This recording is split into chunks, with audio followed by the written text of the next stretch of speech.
முதலமைச்சர் விஜய் குறித்து அவதூறாக பேசிய புகாரில் கைதான முன்னாள் அமைச்சர் அனிதா ராதாகிருஷ்ணனுக்கு மருத்துவ பரிசோதனை.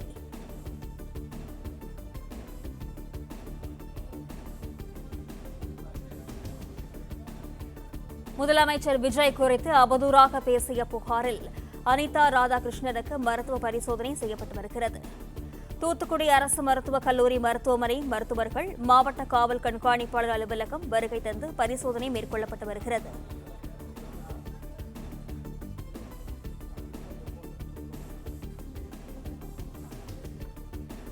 முதலமைச்சர் விஜய் குறித்து அவதூறாக பேசிய புகாரில் கைதான முன்னாள் அமைச்சர் அனிதா ராதாகிருஷ்ணனுக்கு மருத்துவ பரிசோதனை.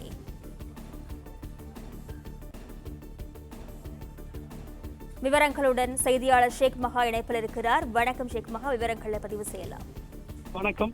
தூத்துக்குடி தெற்கு மாவட்ட திமுக சார்பில் ஆத்தூரில் நடைபெற்ற பொதுக்கூட்டத்தில் முன்னாள் அமைச்சரும் திமுக மாவட்ட செயலாளருமான அனிதா ராதாகிருஷ்ணன் தமிழக முதல்வர் ஜோசப் விஜய் குறித்து அவதூறாக பேசினார். இது குறித்து ஆத்தூர் தமிழக வெற்றிக் கழக நிர்வாகிகள் ஆத்தூர் காவல் நிலையத்தில் புகார் அளித்தனர். புகாரின் அடிப்படையில் 3 பிரிவில் வழக்கு பதிவு செய்யப்பட்டு போலீசார் விசாரணை நடத்திய நிலையில் அனிதா ராதாகிருஷ்ணன் முன்ஜாமீன் கேட்டு சென்னை உயர்நீதிமன்றத்தில் வழக்கு தொடர்ந்தார். அந்த மனு தள்ளுபடி செய்யப்பட்டது. இதைத் தொடர்ந்து அவர் எந்த நேரத்திலும் கைது செய்யப்படலாம் என்று எதிர்பார்த்த நிலையில் இன்று ஆத்தூர் பேரூராட்சி அலுவலகத்தில் ஆய்வு பணிக்காக வந்த அனிதா ராதாகிருஷ்ணனை மறைத்து போலீசார் கைது செய்து தூத்துக்குடி மாவட்ட காவல் கண்காணிப்பாளர் அலுவலகத்தில் வைத்து விசாரணை நடத்தினர்.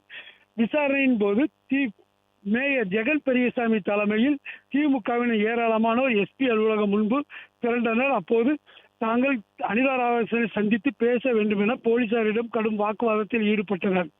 இதைத் தொடர்ந்து அவரது வழக்கறிஞர்கள் மற்றும் மருத்துவர்களை உள்ளே அனுமதித்தனர். இதைத் தொடர்ந்து தூத்துக்குடி அரசு மருத்துவமனையில் இருந்து மருத்துவரை வர வைத்து அனிதா ராதாகிருஷ்ணன் உடல் நலம் குறித்து அங்கு பரிசோதனை நடைபெற்றது. சுமார் அரை மணி நேரம் நடைபெற்ற பரிசோதனைக்கு பிறகு மருத்துவர் தற்போது புறப்பட்டு சென்று விட்டார். தொடர்ந்து அனிதா ராதாகிருஷ்ணனிடம் விசாரணை நடத்தப்பட்டு வருகிறது.